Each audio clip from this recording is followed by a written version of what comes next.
A primeira vez que minha irmã Olivia encostou um babyliss quente nas minhas costas, eu tinha 12 anos. Gritei tão alto que os vizinhos chamaram a polícia. Minha mãe disse que eu só estava fazendo birra porque não podia sair. Eles foram embora. Eu fiquei. Até hoje tenho a cicatriz, parecendo um raio, embaixo da omoplata. Lembro da dor, do barulho, do cheiro da minha pele queimada. Mas o que mais ficou foi o silêncio depois. Nada de preocupação. Nada de desespero. Só a voz da minha mãe, de outro cômodo: limpa isso antes do seu pai chegar, e para de gritar feito bicho da rua. Meu nome é Kelsey. Tenho 26 anos agora, mas sinto que queimo por dentro há mais tempo do que respiro. Olivia sempre foi a queridinha. Líder de torcida, olhos azuis frios, uma Barbie cruel com o sorriso da minha mãe e os punhos do meu pai, só que sem disfarçar. Cada vez que ela me batia, diziam que eu provoquei. Quando ela mentia, falavam que eu entendi errado. Quando foi pega roubando numa loja, a culpa foi minha por não impedir. Quando ela jogou uma cadeira em mim aos 14 e quebrou meu dente, minha mãe só falou, fumando na mesa: você também responde demais. Meu pai? Não falou nada. Nunca falava. Só fazia um sinal para Olivia e balançava a cabeça para mim, como se estivesse decepcionado por eu não ter me abaixado. Mas nada, absolutamente nada, me preparou pro dia em que ela me marcou com o ferro. Eu tinha voltado para casa por um fim de semana só. Meu prédio ia passar por dedetização e eu não tinha dinheiro para ficar em hotel. Eu não voltava para casa desde que saí aos 19, depois que Olivia bateu minha cabeça no espelho do banheiro porque eu usei o shampoo dela. Minha mãe disse que o sangue era exagero. Meu pai só perguntou se eu sujei o chão. Mas dessa vez, eu fui preparada. Levei pouca coisa, fiquei quieta, agradeci com raiva presa nos dentes e evitei Olivia ao máximo. Tudo estava indo bem até a segunda noite. Eu estava passando minha única camisa boa de trabalho na lavanderia, quando Olivia entrou de repente, bêbada de 2 vinhos prontos e sei lá mais o quê. Ela me olhou como se eu estivesse invadindo o território dela. Eu deixei você usar meu ferro? É da mamãe, respondi. Ela deu aquele sorriso frio, cortante. Não. É meu. Igual todo o resto aqui nessa casa. Já tô terminando, falei, tentando manter a calma. Você sempre foi uma parasita invejosa, ela disse, chegando mais perto. Ainda fingindo que pertence aqui. Olhei para a camisa. O ferro soltava vapor. Meu coração batia tão forte que parecia que ia sair do peito. Vai embora, Olivia. Palavras erradas. Num segundo, ela puxou o fio e pressionou o ferro quente no meu braço. Gritei. O ferro caiu no chão, mas a dor já estava queimando fundo, como fogo vivo. Cai de joelhos. Ela ficou em pé, me olhando com cara de vitória. Ouvi passos correndo no corredor. Minha mãe apareceu. O que aconteceu aqui? Ela me atacou, Olivia disse na hora, apontando para mim, com a voz calma e ensaiada. Eu não fiz nada, falei com dificuldade, minha mão apertando a queimadura. Minha mãe olhou para Olivia, depois para mim, e torceu a boca. Isso é o que lixo merece por existir. Você devia passar por pior. Eu não consegui falar. Nem respirar. Minha própria mãe viu eu ser queimada e disse que eu merecia. Minha pele começou a criar bolhas. Minha visão ficou embaçada. E naquele momento, algo dentro de mim não só quebrou, endureceu. Virou algo mais frio que a dor e mais afiado que o ódio. Eu não corri. Não chorei. Me levantei. Olhei para Olivia, com aquele sorriso debochado. Depois olhei para minha mãe, de braços cruzados, com cara de tédio, sem um pingo de arrependimento. Em 5 minutos eu tô fora da sua casa, falei. Mas dessa vez eu não tô fugindo. Tô lembrando. Minha mãe riu com desprezo. Acha que mete medo? Não respondi, bem calma. Mas logo você vai entender que até uma parasita pode deixar um buraco. Deixei a camisa para trás. Mas levei o que mais importava, a verdade. E eu ia fazer ela doer. Não fui pro hospital. Fui direto pra farmácia, paguei em dinheiro, enfaixei meu braço em silêncio. Também não fui à polícia. Aquilo não adiantaria. Não no lugar onde eu morava. Não quando minha mãe era amiga do pessoal da prefeitura. E meu pai ainda jogava pôquer toda semana com o chefe da polícia. Mas também não voltei pro meu apartamento. Fui pra casa da minha amiga Raquel. Alguém que já conhecia bem a Olivia e sabia que eu não estava exagerando quando apareci lá, pálida e tremendo. Raquel ficou chocada quando viu a queimadura. Jesus, Kelsey, o que aconteceu? Preciso da sua ajuda, falei firme. Não para consertar.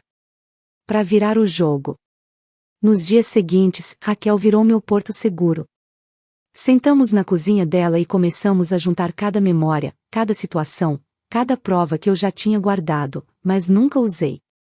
Mensagens antigas da Olivia se gabando de bater na fracassada até ela aprender. Um áudio da minha mãe rindo e dizendo: "A Kelsey sempre fica roxa fácil. É tão simples mexer com ela." E fotos. Muitas fotos. Hematomas, marcas de mordida, cicatrizes quase todas com data registrada. Mas só expor não era suficiente. Eu queria acabar com elas. E isso precisava de um plano. Primeiro, entrei em contato com alguém que podia fechar portas que a Olivia achava que estariam sempre abertas, o chefe dela. Descobri que Olivia tinha conseguido um emprego ótimo numa agência de relações públicas de elite, não por talento, mas porque minha mãe chantageou a esposa do CEO 5 anos atrás, numa briga do conselho escolar. E eu tinha provas disso também. Ela contou bêbada num grupo de WhatsApp onde Raquel e eu estávamos. Então, marquei uma consulta falsa como cliente, usando nome falso, chip descartável e o endereço da Raquel como se fosse meu escritório.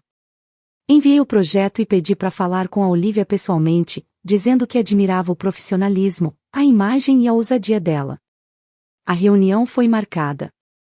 Olivia apareceu com aquele rabo de cavalo loiro e mentiras bem arrumadas, sem me reconhecer por causa da peruca e dos óculos. Mantive a conversa curta e educada. Depois entreguei um envelope grosso. "O que é isso?" ela perguntou. Sorri. "Prova de quem você é quando ninguém tá vendo." Ela riu no começo, até abrir. Fotos. Prints. Transcrições de áudios. Vi o maxilar dela travar. A máscara caiu na hora, como galho quebrando em tempestade. "Ei, eu não sei quem você pensa que ela rosnou. Eu sou a garota que você queimou", sussurrei. "E agora tô só devolvendo o fogo." Ela se jogou na mesa tentando me alcançar. Eu fiquei calma e apertei um botão no celular. A assistente do chefe dela, sentada numa mesa atrás, viu e filmou tudo. Na manhã seguinte, Olivia foi demitida. E não foi em silêncio. A empresa soltou nota dizendo que estavam investigando o comportamento interno. A reputação dela, que era toda perfeita, agora estava manchada. Mas isso era só o começo. Agora era a vez da mamãe. Ela amava duas coisas: a imagem dela na igreja, e a festa beneficente que organizava todo ano na primavera. Aquela festa era o orgulho da minha mãe. Tinha imprensa, fotos, entrevistas. Então comprei um vestido, sorri para as câmeras e esperei. Esperei até ela subir no palco e fazer o discurso de sempre, falando de valores da família e de ser uma mãe exemplar. Bem na hora em que todos aplaudiam, chamando ela de "mãe do ano", eu me aproximei do palco. Não gritei. Não chorei. Só entreguei um pendrive pro apresentador. Isso foi enviado anonimamente, como parte da homenagem à honestidade de hoje. Uma jovem quis compartilhar sua história. No telão atrás da minha mãe, o vídeo começou a rodar. Era uma sequência de fotos roxos, queimaduras, meu braço cheio de bolhas, tremendo. Depois, áudios da Olivia me zombando. E uma gravação da minha mãe dizendo que eu fui um erro desde que nasci. As pessoas começaram a soltar exclamações baixas, depois cochichos, e então, silêncio total. Minha mãe ficou paralisada. O sorriso sumiu. A voz travou. Me aproximei e sussurrei. É isso que lixo merece por existir, né? Aproveita os aplausos agora. Ela saiu correndo do salão. No dia seguinte, os patrocinadores cancelaram tudo. As doações sumiram. E o conselho da igreja pediu formalmente para ela se afastar. Olivia, desempregada e envergonhada, tentou se defender. Postou nas redes que eu era louca e invejosa. Mas a internet não perdoou. As provas falavam mais alto. Os seguidores sumiram. As marcas romperam com ela. O dono do apartamento dela, que por acaso era meu amigo de infância, expulsou ela. Em uma semana, minha mãe e Olivia estavam sem emprego, sem reputação e desesperadas. Mas para mim, aquilo ainda não era o fim. Porque isso não era só sobre punição. Era sobre legado. Elas queimaram o meu por anos. Agora era minha vez de colocar o delas em chamas. Não recebi nenhuma mensagem por 3 semanas. Nada. Nenhum oi, nenhuma indireta. Mas eu ouvia falar delas. Pelos vizinhos, por conhecidos nas redes, por uma amiga que trabalhava no fórum. Acontece que minha mãe estava tentando me processar por difamação de caráter. A mesma mulher que me chamou de lixo, que riu enquanto eu era queimada, que disse que eu nunca devia ter nascido. A ação era fraca, cheia de emoção e sem provas. Elas já não podiam pagar advogado. Mas eu podia. Porque diferente delas, enquanto elas viviam de aparência, eu investi no meu futuro. Cheguei na audiência preliminar com um terno preto bem ajustado, calma, sozinha. Elas entraram parecendo fantasmas vestidos para missa. Minha mãe com aquelas pérolas falsas. Olivia de óculos escuros enormes, tentando esconder a vergonha que nem filtro resolve. Minha mãe começou. Ela é instável. Sempre foi dramática. Só quer destruir uma família boa. Eu me levantei. Sem dizer nada. Só abri a pasta que levei. O juiz analisou tudo. Áudios, fotos, recibos de hospital que eu paguei do meu bolso. Prints de mensagens da Olivia com ameaças, uma delas dizia: fala mais uma palavra e você vai se arrepender de ter nascido. A voz da minha mãe foi ficando mais baixa. Olivia começou a chorar. O juiz arquivou o processo na hora. Disse que era uma tentativa ridícula de calar a vítima. Mas o melhor nem foi ganhar. Foi o que veio depois. Enquanto elas corriam para salvar a imagem delas, eu estava construindo algo de verdade. Algo que ninguém poderia destruir. Criei um programa, bem quieto, com apoio de uma ONG onde eu tinha sido voluntária anos atrás. O projeto oferece terapia gratuita, ajuda com moradia e suporte legal para vítimas de abuso familiar, especialmente para quem foi machucada por irmãs, mães, tias. Aquele tipo de abuso que ninguém fala porque vem escondido em cartões de Natal e sorrisos falsos. Dei o nome de Burbach devolver a queimadura. Sutil? Nem um pouco. Eficaz? Com certeza.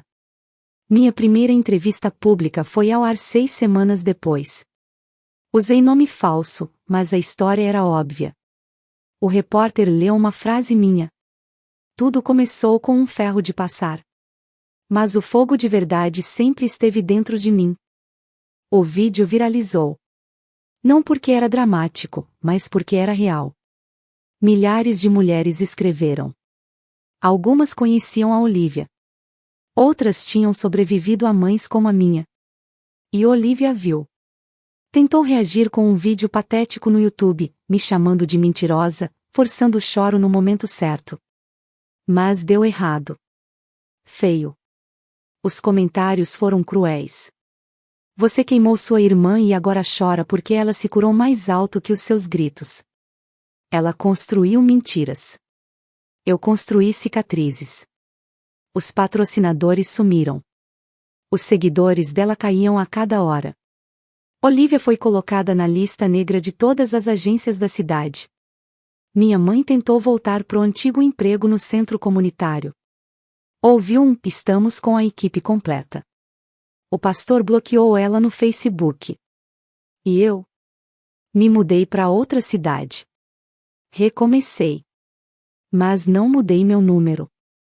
Deixei como estava, só por precaução. Um dia, Olivia ligou. A voz dela estava baixa, quebrada. Eu perdi tudo, disse. Não respondi. Você perdeu todo mundo.